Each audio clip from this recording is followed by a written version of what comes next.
Friends, চলো মামনের রান্না বান্নায় তোমাদেরকে স্বাগতম। তো চলো, এই ঠান্ডায় ঠান্ডায় এখন কিসের সিজন চলছে? অবশ্যই ব্রোকলি। তো চলো একটা আজকে চটপটা মজাদার ব্রোকলি তোমাদের জন্য বানিয়ে দেখাচ্ছি। এই রেসিপিটা তোমরা অবশ্যই বানিও আর আমাকে কমেন্টস করো যে কেমন হচ্ছে। চলো রইলো তোমাদের জন্য রেসিপি। চটপটা মজাদার ব্রোকলির জন্য আমি নিয়ে নিয়েছি ব্রোকলি, পেঁয়াজ লাগছে, এতে লাগছে মটরশুঁটি, কাঁচা লঙ্কা, ক্যাপসিকাম, টমেটো, টক দই আর লাগছে লেবু। আর এগুলোর জন্য আমি মশলা যেটা নিয়েছি তোমাদেরকে দেখা নিয়েছি, একটু আদা, একটু রসুন, একটু পোস্ত, একটু চালমগজ, এগুলো মশলা নিয়ে নিয়েছি। আর একটু লাগবে টমেটো সস, সেটাও তোমাদেরকে দেখিয়ে দিচ্ছি। সস, তো তোমাদের টমেটো সসটা আমি পুরো দেখাচ্ছি রেসিপিটা কিরকম ভাবে করছি, তোমরা দেখতে থাকো। এটা আমি কড়ার মধ্যে নুন দিয়ে একটু সেদ্ধ করতে বসিয়ে দিয়েছি। ব্রোকলিটা একটু কড়ার মধ্যে নুন দিয়ে অল্প সেদ্ধ হওয়ার পর আমি এটা জল ঝরিয়ে রেখে দিচ্ছি। দেখো আমার ব্রোকলিটা সেদ্ধ হয়ে গেছে, সেদ্ধ মানে এটা মানে অল্প সেদ্ধ হবে। আর আমি কড়াতে তেল দিয়ে নিয়েছি। এবার নুন দিয়ে ব্রোকলি সেদ্ধর পর আমি এটাকে কড়াতে আস্তে আস্তে করে দিয়ে অল্প করে ভেজে নিচ্ছি। তোমরা গ্যাসের ফ্লেমটাকে কমিয়ে দিয়ে হাত ভেজে, মানে প্রচুর টেস্ট হবে।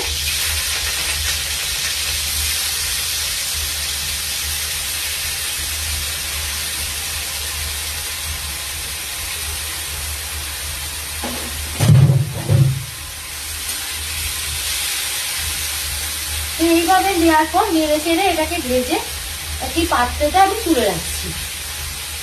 ভাজা হোক আস্তে আস্তে, তোমরা দেখতে থাকো।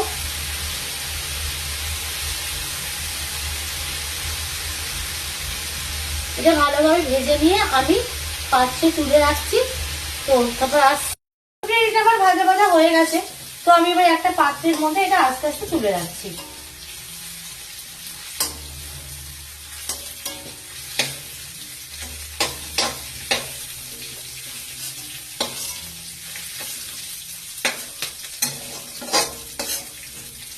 দেখো এরকম একটু ভাজা ভাজা হবে, তোমরাও তুলে রেখে দেবে।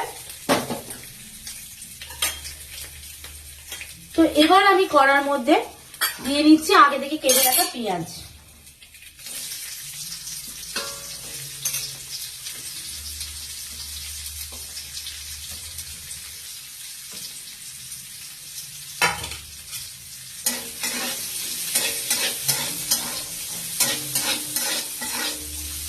পেঁয়াজটা দিয়ে ভালোভাবে ভাজতে হবে।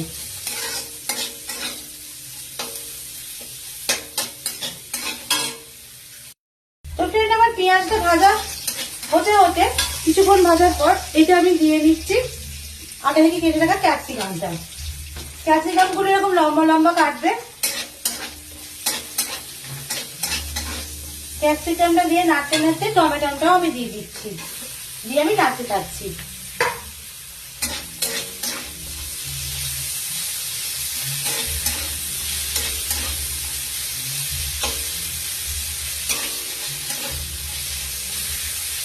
এগুলো ভাজা ভাজা হবে, তবে খুব ভাজা ভাজা একদম যে কালচে পাড়া ভাজা সেটা হবে না, মানে একটু সফট হবে।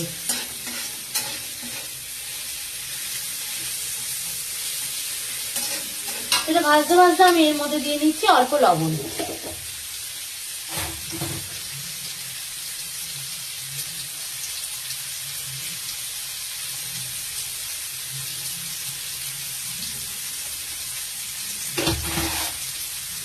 পরিমাণ মতো লবণটা দিয়ে নিলাম।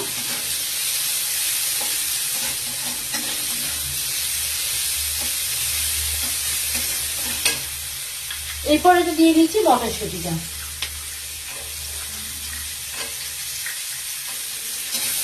মটরশুঁটিটা দিয়ে নাড়তে থাকছি।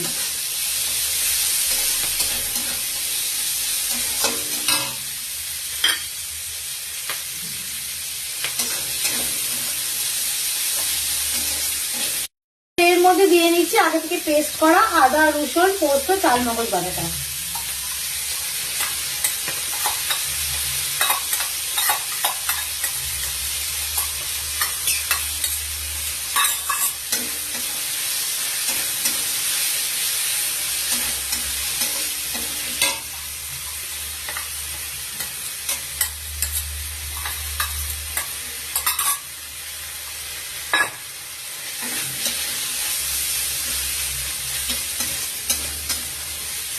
এটা ভালোভাবে নাড়তে রাখছি। আর দুটো কাঁচা লঙ্কা আমি এর মধ্যে ফাটিয়ে দিচ্ছি।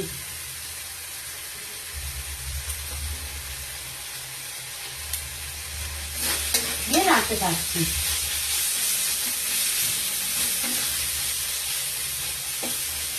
নাড়তে নাড়তে এতে একটু দিয়ে দিচ্ছি আমি কাশ্মীরি লঙ্কার গুঁড়ো।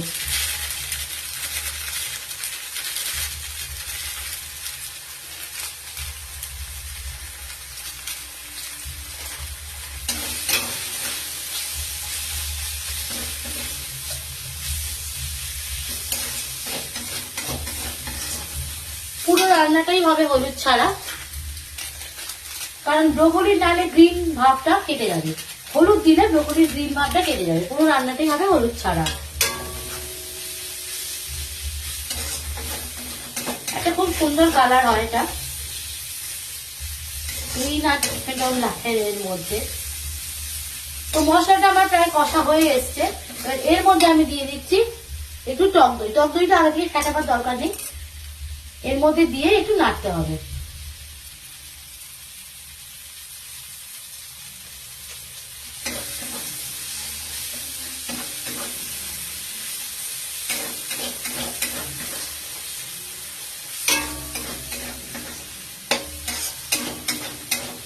আহ, মশলা থেকে একটা যা সেন্ট ছেড়েছে না, বলা বাহুল্য।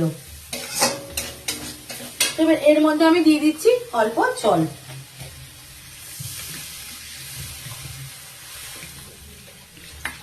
পরিমাণ মতো অল্প জল দিয়ে দিলাম।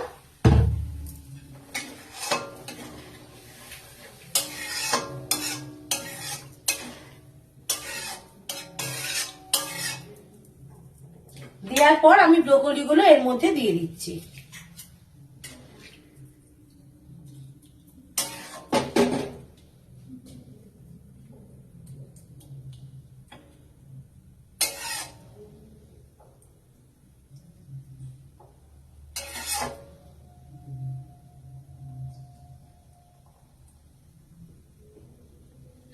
মশলাটা ফুটে যাতে ব্রোকলির মধ্যে যায়, এটা কিছুক্ষণ রাখতে হবে। রাখার পর আসছি, অল্প এটা মশলাটা ফুটে ব্রোকলির মধ্যে ঢুকুক, তারপর আসছি। আমার ব্রোকলিটা প্রায় গেবি গেবি হয়ে এসছে। এতে আমি দিয়ে দিচ্ছি অল্প চিলি সস। তোমরা এখানে অল্প করে চিলি সস এটার মধ্যে দিয়ে নেবে, দেখবে একটা দারুণ ফ্লেভার আছে, খুব সুন্দর খেতে হয়।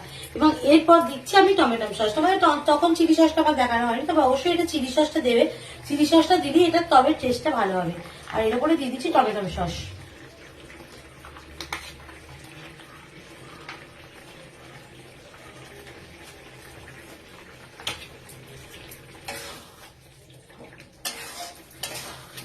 টমেটো সসটা দিয়ে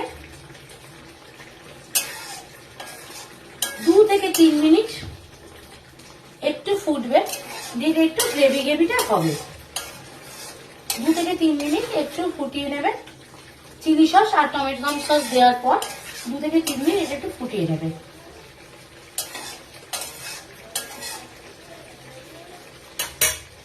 এটা ফুটছে, তো তার ওপর এটা গ্রেভি গ্রেভি হোক। তোমরা একবার অবশ্যই এটা বানিয়ে নিও, বানিয়ে নিয়ে আমাকে কমেন্টস করেছে কেমন হয়েছে।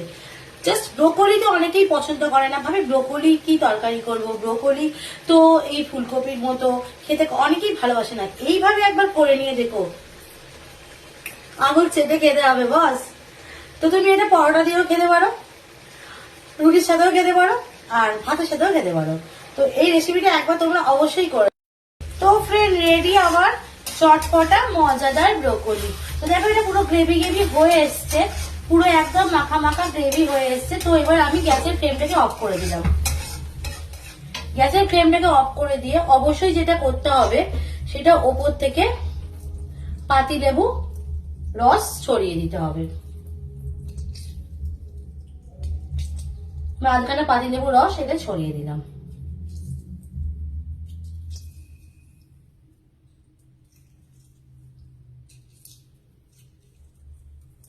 দিয়ে এবার এটা একটু নেড়ে চেড়ে নিয়ে নিলাম, যাতে পাতিলেবুর রসটা ভেতরে চলে যায়।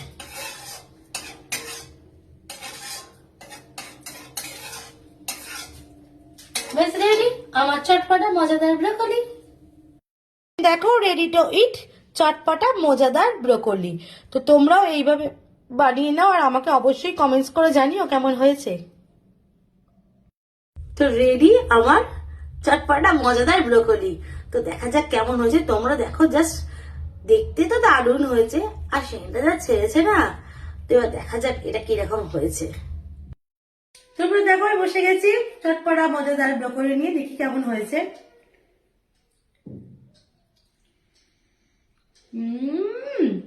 দারুণ দারুণ দারুণ হয়েছে।